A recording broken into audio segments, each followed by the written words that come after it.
이제 교재 71페이지 물권의 종류와 효력입니다. 자, 물권 법정주의. 우리가 예전에 배웠죠? 죄형 법정주의. 무슨 소리죠? 범죄와 형벌은 미리 법에 정해진 경우만 처벌할 수 있어요. 그럼 물권 법정주의는 물권의 종류와 내용은 법에 정해질 것. 이것이 물권 법정주의입니다. 법에 정해질 것. 185조에 물권은 법률 또는 관습법으로만 정할 수 있어요. 법률 관습법. 뭐 조리라든지 우리가 배웠던 신의칙 있죠. 명령, 조례, 규칙 이런 것들은 물권의 종류와 내용을 정할 수 없습니다. 그만큼 물권은 중요하다. 그런 얘기가 되겠죠. 당사자 약정으로 물권을 정할 수도 없고요. 물권 법정주의는 이 법이라는 것이 법률 또는 관습법이다. 의 법정주의 의는 물권의 종류와 내용은 법률 또는 관습법으로만 정할 수 있다. 두 가지죠. 법률, 관습법. 바로 배우지만 민법상 물권 8가지가 있고요. 관습법은 3가지가 있거든요. 그래서 제가 수업할 때는 늘 8+3 그래. 하도 잊어버려가지고 물권은 민법에 8가지가 있고 관습법에 3가지가 있다 보시면 되겠고요. 물권의 종류와 내용은 반드시 법에 정해질 것. 이 법이 법률과 관습법 크게 2가지가 있다 보시면 되겠습니다. 해석 185조의 해석입니다. 법률, 이 법률이 무슨 뜻이냐? 많습니다. 비슷한 개념. 우리가 법률, 법 그러면 굉장히 많거든요. 법에 따라서 그러면 보통 제가 알기로 우리나라에 법, 령, 규칙 등이 약 3,000개가 있답니다. 근데 이 법률도 그런 뜻이냐? 그런 뜻은 아닙니다. 이때 법률은 국회가 만든 법을 말하죠. 국회의원 선거하잖아요. 국회의원이 국민의 대표잖아. 국민을 위해서 나서서 국민을 위해서 일하기 때문에 우리가 국회의원 4년마다 선거해서 국회의원을 바꾸잖아요. 마음에 안 들면 우리가 주인이잖아요. 근데 이 국회가 만든 법만을 이때 법정주의 법이라 하고 여기 있듯이 명령, 조례, 규칙, 조리 등은 법으로 볼 수 없다. 그냥 되겠죠. 그만큼 엄하다. 국회를 통과한 엄격한 법만을 말한다. 문제는 관습법인데 우리가 법률 또는 관습법 중에서 관습법상 물권이 3가지가 있습니다. 반드시 외우셔야 되고요. 관습법상 물권 3가지, 분무기준권 나중에 배웁니다. 지금은 화장이 많고 납골당해 보시기 때문에 뭐 분묘가 크게 중요성 없지만 예전에는 야산에 조상님 묘가 많았잖아요. 그래서 남의 땅에 산소를 써도 그 상태로 20년 동안 어영부영 지나게 되면 분묘를 소유한 자가 기지권, 사유권을 쥐겠거든요. 지금은 법에 의해서 금지되어 있습니다만은 나중에 배웁니다. 관습법상 물권은 분묘기준권. 아직 안 배웠지만 소유 의사가 없는 타주자며 나중에 2장 한번 돌려줘야 돼. 그리고 관습법상 법정지향권, 동산양도담보 3가지 했습니다. 자, 외워야 되죠? 분간동 중요합니다. 민법 물권 8가지는 바로 배우지만 종류는 중요하지 않아요. 그게 나오지는 않지만 관습법상 물권은 시험에 잘 나옵니다. 분간동, 분묘기준권, 타주자며 나중에 배울 것이고요. 관습법상 법정지향권, 임의규정, 그리고 동산의 양도담보가 있고요. 동산의 양도담보는 넓게 보면 탈법행위이기도 하고요. 그러나 유효합니다. 법에 미비점을 포함하는 경우시고 부동산 양도담보는 가등기담보법에서 따로 배웁니다. 부동산 양도담보는 관습법상 물권이 아니라는 거 중요하고요. 예, 관습법 물권 몇 가지? 3가지. 분묘기준권, 관습법상 법정지향권, 동산 양도담보 3가지가 있다. 자, 외웁니다. 분간동. 관습법상 물권 몇 가지밖에 없어요? 3가지밖에 없다는 거. 3가지 중요합니다. 이렇게 강의해도 맨날 틀려요. 온천권은 물권이 아니거든. 수도 없이 나왔습니다. 다 틀립니다. 정말 이런 거 틀리면 1년 더 하셔야 돼요. 이런 거 하나 몰라서 떨어진다는 거 억울하잖아요. 한두 개 차이가 굉장히 큽니다. 그러니까 반드시 집중하시고 제가 외우자고 할 때 꼭 외우시기 바라고요. 들어서 흘리면 안 돼요. 저도 외우는 거 싫어합니다. 저도 공부를 많이 해봤기 때문에 외우는 거 싫어요. 이해하면 좀 잘 외워지거든요. 결국은 머릿속에 들어가 있어야 돼요. 단순 암기로는 금방 잊어버리고요. 자꾸 이해하시면 좀 쉽습니다. 그리고 외울 건 외워야 돼. 분간동, 분묘기준권, 관습법상 법정지향권, 동산양도담보 3가지밖에 없다. 무엇이 관습법상 물권이? 임의로 창설하지 못하고요. 뭐 별거 아니고 물권 법정주의는 우리 개인이 임의로 물권의 종류와 내용을 정할 수 없다. 그런 얘기죠. 중요하지 않습니다. 물권의 종류도 강제되고 내용도 강제된다.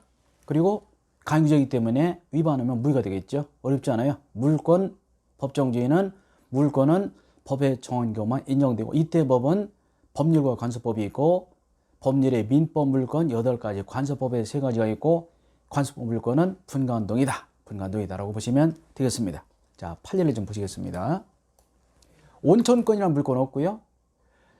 제가 20년 강의했고 금년 21년 들어가는데 한 서너 번 나온 걸로 서너 번 더 나온 것 같기도 하고요. 몇 번 나왔어요. 온천권에는 물건 없습니다. 없어요.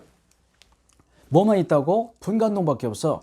미등기 건물을 매수한 자나 등기하지 않아도 점유하면 일종의 물권과 비슷한 권리가 인정되거든요. 시간이 지나도 시효소멸하지 않고, 그러나 그렇다고 하더라도 미등기 건물은 등기하지 않는 한 소유권 취득이 인정되지 않는다. 그런 얘기도 있고, 근린공원 이용권이라든지 개인도로 통행권 이런 거 없습니다. 관습법상 물권은 몇 가지밖에 없다고? 세 가지밖에 없어요. 분관동, 분묘기지권, 관습법상 법정지향권, 동산양도담보 세 가지밖에 없다. 세 가지밖에 없어요. 분관동. 하여간 수업 시간에 하도 틀려가지고요. 8+3 그래 8+3 민법 물권 8가지, 관습법 3가지 이렇게 늘 말씀드리는데 그래도 시험장은 틀려요. 그래도 틀립니다. 우리 애들 공부 못한다고 잊어버렸다고 혼낼 일이 아니라는 거죠. 우리도 맨날 틀려요. 맨날 틀리죠. 저도 애가 있습니다만은 하기는 그렇잖아요. 배웠다고 다 알면 다 서울대 가고 다 고집했어. 그렇진 않죠. 그래도 우리는 커터는 60이니까 자꾸 반복하시면 됩니다. 제가 늘 말씀드리지만 학원생들에게 말씀드립니다. 중개사 시험은 끝이 있어요.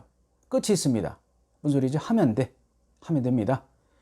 어느 시험은요, 해도 안 되는 경우가 있어요. 왜냐하면 내가 잘하지만 더 잘하는 놈이 나타나면 안 돼. 상대평가의 경우는 그렇습니다. 그러나 우리 시험은 절대평가이기 때문에 남이 만점짜리가 10,000명이 나오든 10만 명이 나오든 상관없습니다. 나만 60 넘으면 되죠. 마음을 편안하게 먹고 포기하지 마시고 하시기 바라고요. 물건 정도 하시면 이제 지쳐가지고요. 저희 강의도 벌써 90강이 들어가잖아요. 벌써.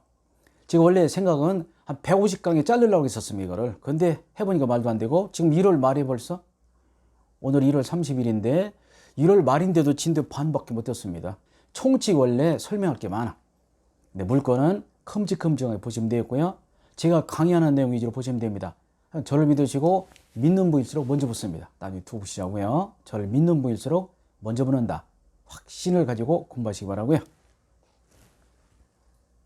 물건의 분류, 중요한 건 아니죠. 물건은 크게 8가지가 있는데요. 우리가 배우는 물건은 8가지다. 분류를 보시면 첫 번째가 점유권, 두 번째가 본권. 이거 알아둬야 돼요. 점유권의 반대 개념이 소유권이 아니라는 거. 점유권은 사실상 지배하면 되거든요. 바로 배우죠. 본권은 지배할 수 있는 권리야. 본권에 또 둘로 나눠서 하나는 소유권과 제한물권이 있습니다. 소유권이 물건 중에 가장 완전해서 완전 물건이다. 그런 말 씁니다. 완전 물건.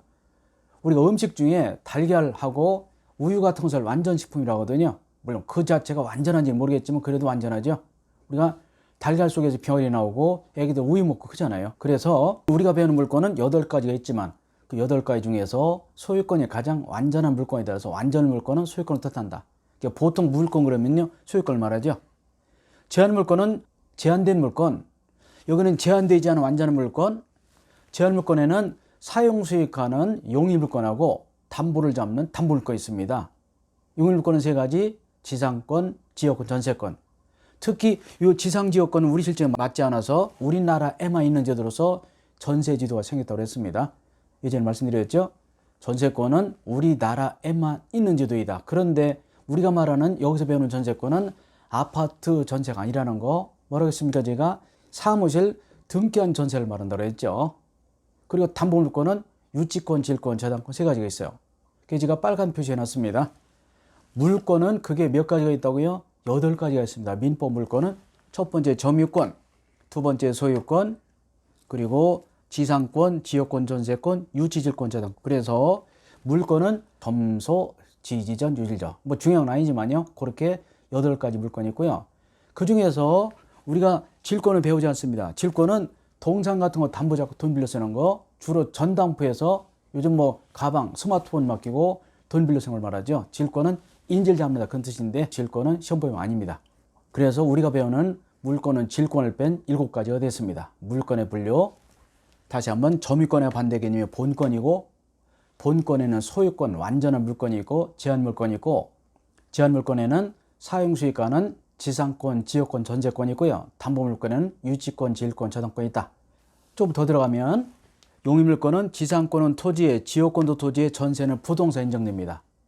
그리고 담보물건은 유질조 나눠가지고 유치권은 법정담보, 나머지 질권재산권 약정담보거든요.